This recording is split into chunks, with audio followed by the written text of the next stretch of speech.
बिस्मिल्लाहिर्रहमानिर्रहीम। आज की इस वीडियो में हम डिस्कस करेंगे डेवलपिंग द प्रोजेक्ट स्केड्यूल कि हम प्रोजेक्ट स्केड्यूल को किस तरह डेवलप करते हैं।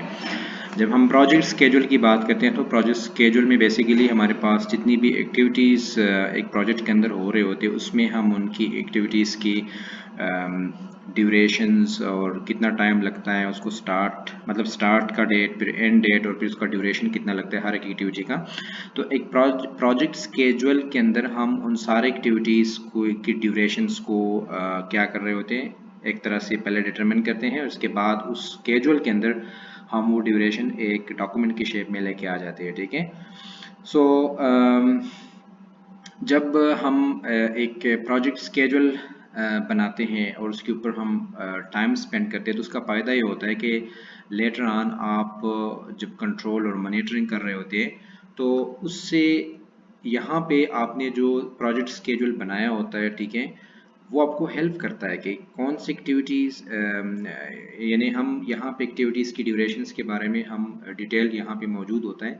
तो जब आप कंट्रोल और मॉनिटर कर रहे होते हैं प्रोजेक्ट को तो आपको पता चलता है कि कौन सी एक्टिविटी अपनी जो ड्यूरेशन है उससे ज़्यादा टाइम ले रही है, कौन सी एक्टिविटी अगर ज़्यादा टाइम ले रही है तो फिर आप कंट्रोल और मॉनिटरिंग में उसकी रीजंस के ऊपर आ जाते हैं कि उसका रीजंस क्या है उसकी, और उसकी जो एक्शन है, करेक्टिव एक्शंस आप लेते हैं ताकि जो प्रोजेक्ट हैं वो टाइम पे एंड हो, टाइम पे फिनिश हो सके। ठीक है।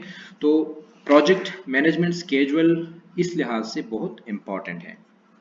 अच्छा, the main output of the schedule development process is the project schedule. Okay, इसको हम project schedule कहते हैं, which is often displayed in the form of a Gantt chart. आप लोगों ने यहाँ ये जो Gantt chart है ये हमें बेसिकली क्या करता है, हमें डिस्प्ले करता है एक प्रोजेक्ट स्केड्यूल एक ग्राफिकल शेप के अंदर। ठीक है, एक ग्राफिकल शेप में हमें ये एक प्रोजेक्ट स्केड्यूल के बारे में बता रहा होता है। ठीक है। अब गैंट चार्ट्स क्या है, किस तरह बनता है, थोड़ा बहुत अगर आप यहाँ पे देखें, अगर आप डायरेक्ट यहाँ पे देखें, ये अगर आप देखें यहाँ पे तो इसमें हमने यहाँ पे टास्क यानी ABCDE मुख्तलिफ तरह के टास्क हैं। फिर इसके सामने जो दूसरा कॉलम है उसमें ड्यूरेशन लिखा हुआ है 10 डेज, 5 डेज, और ये उन्होंने यहाँ पे एक बार के शक्ल में आगे किस डेट से स्टार्ट हो रहा है, किस डेट तक ये जाएगा, ये उन्होंने यहाँ पे डिटेल के साथ यहाँ पे मेंशन किया हुआ है। ठीक है। तो ये गैंट चार्ट हमारे पास एक प्रोजेक्ट स्केड्यूल को बेसिकली डिस्प्ले करता है एक ग्राफिकल फॉर्मेट में। ठीक है। और इस ग्राफिकल फॉर्मेट में एक कॉलम में आपके पास टास्क होते हैं, यानी और दूसरे कॉलम में आपके पास उसका ड्यूरेशन होता है। तीसरी कॉलम में हमने उस ड्यूरेशंस को एग्जैक्टली कहाँ से स्टार्ट हो रहा है, कहाँ पे एंड हो रहा है, कौन सी एक्टिविटी किसको लीड कर रही है, कौन सी एक्टिविटी किसके बाद आएगी, कौन से जो हमने चार तरह की finish to start to start, finish to start, finish to finish, इस तरह की हमने डिपेंडेंसीज पढ़ी थी। तो जो नेक्स्ट कॉलम है ये आपको उसी चीज़ के बारे में बता रहा होता है। ठीक है। अच्छा, गैंट चार्ट को मज़ीद डिस्कस करने से पहले ये बात ज़रूरी होती है कि आप हमारे पास एक और कॉन्सेप्ट है जिसको हम कहते हैं क्रिटिकल पाथ एनालिसिस, कि हम क्रिटिकल पाथ एनालिसिस करें। अब क्रिटिकल पाथ एनालिसिस क्या है? क्रिटिकल, जिस तरह नाम से ज़ाहिर है, क्रिटिकल पाथ मेथड, इसको हम कहते हैं CPM। अगर आप यहाँ पे देखें तो इसको हम क्रिटिकल पाथ मेथड CPM भी कहते हैं, इसको हम क्रिटिकल पाथ एनालिसिस CPA भी कहते हैं। ठीक है। अच्छा, अब क्रिटिकल पाथ है क्या? क्रिटिकल जब हम क्रिटिकल पाथ की बात करते हैं तो आप जहन में लाए कि आपके पास एक प्रोजेक्ट के अंदर मुख्तलिफ तरह की एक्टिविटीज़ होती है। ठीक है। वो एक्टिविटीज़ कुछ पैरेलल चलाने होते हैं, कुछ एक्टिविटीज़ ख़त्म होती है, इसके बाद दूसरी एक्टिविटी स्टार्ट होती है, इस तरह का उनके बीच में डिपेंडेंसीज होती है, यानी रिलेशनशिप होता है। ठीक है। तो यानी एक आप कह लें कि उनका जो है ना एक मुख्तलिफ ड्यूरेशन भी होता है। तो क्रिटिकल पाथ क्या है? क्रिटिकल पाथ हमारे पास वो पाथ है जो सबसे लंबा एक रूट होता है। ठीक है। अब मैं आपको एक्सप्लेन करूंगा कि उससे मुराद क्या है। क्रिटिकल पाथ हमारे पास एक ऐसा रास्ता है जो एक्टिविटीज़ के दरमियान जो रिलेशन, उसमें से एक ऐसा रास्ता है जो सबसे ज़्यादा लंबा होता है। ठीक है ना, जो सबसे लॉन्ग एक रास्ता होता है वो क्रिटिकल इन द सेंस होता है कि अगर वो रास्ता अपने स्केड्यूल से थोड़ा आगे जाता है तो उसका असर पूरी प्रोजेक्ट के ऊपर पड़ता है, ठीक है। यहाँ पे आप जहन में रखें कि हमारे पास एक और कॉन्सेप्ट इसको हम कहते हैं स्लेक और फ्लोट। अब स्लेक और फ्लोट क्या है? Is the amount of time an activity में be delayed without delaying succeeding activity और द प्रोजेक्ट फिनिश डेट।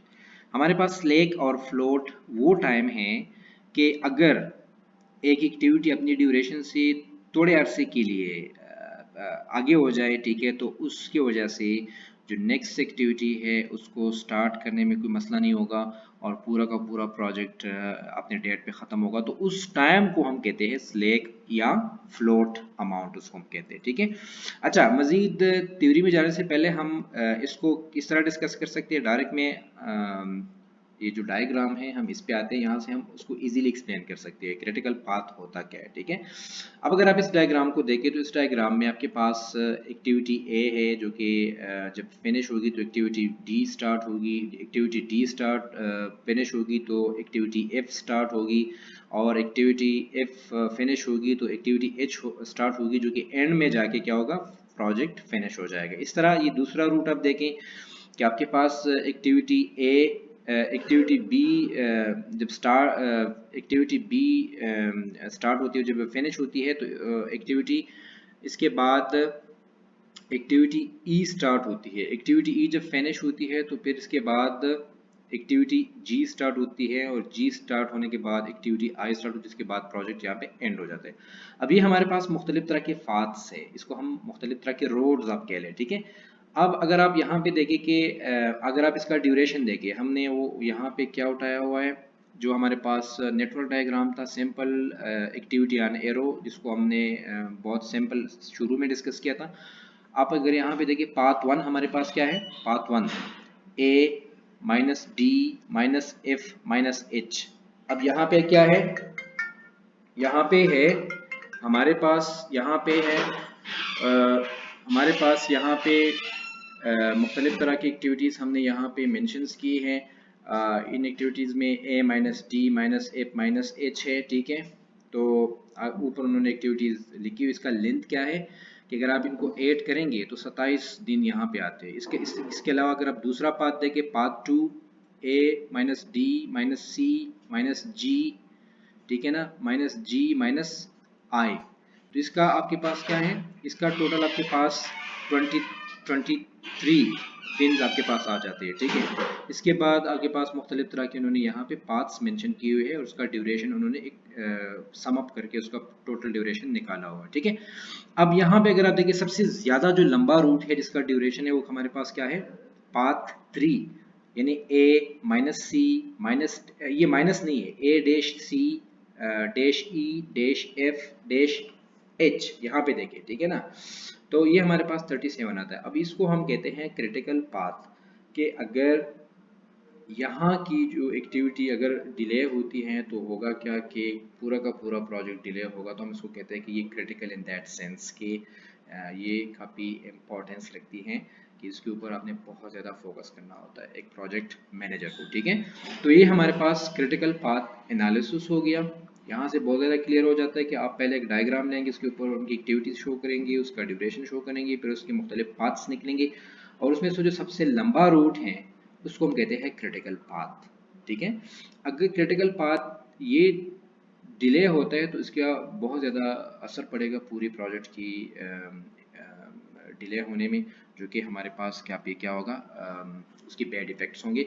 तो प्रोजेक्ट मैनेजर को यहाँ पे स्पेसिफिकली यहाँ पे फोकस करना चाहिए, ठीक है।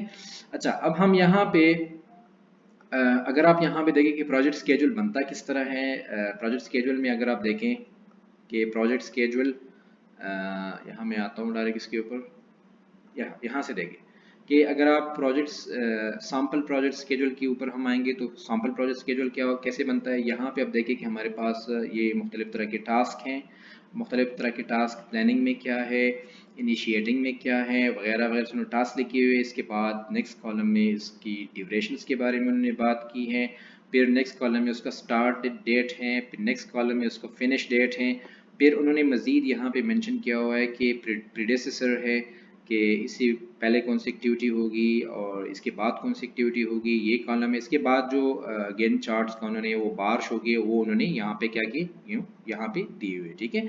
तो बेसिकली रियलिटी में अगर आप देखें तो आपके पास एक प्रोजेक्ट स्केड्यूल का जो सैंपल है रियलिटी में इस तरह बनता है, ठीक है। तो आज का जो ये लेक्चर है ये क्या है, ये हमारे पास हमारे हम रिलेटेड था प्रोजेक्ट मैनेजमेंट स्केड्यूल के बारे में। इसके अंदर हमने कुछ और भी टॉपिक्स पढ़े जिसमें हमने क्रिटिकल पाथ एनालिसिस की बात की, हमने गैंट चार्ट की बात की, और इसके बाद प्रोजेक्ट मैनेजमेंट प्रोजेक्ट जो स्केड्यूल है उसका हमने एक सैंपल भी डिस्कस किया, ठीक है। तो आई होप कि आज का जो लेक्चर है आप लोगों को समझ में आया होगा। And if you have questions, you can ask your questions by writing your questions in comments below the videos. And if you like this video, please if you think that this video is useful to you, please like this video and subscribe this channel. So thanks for your time. See you in the next video.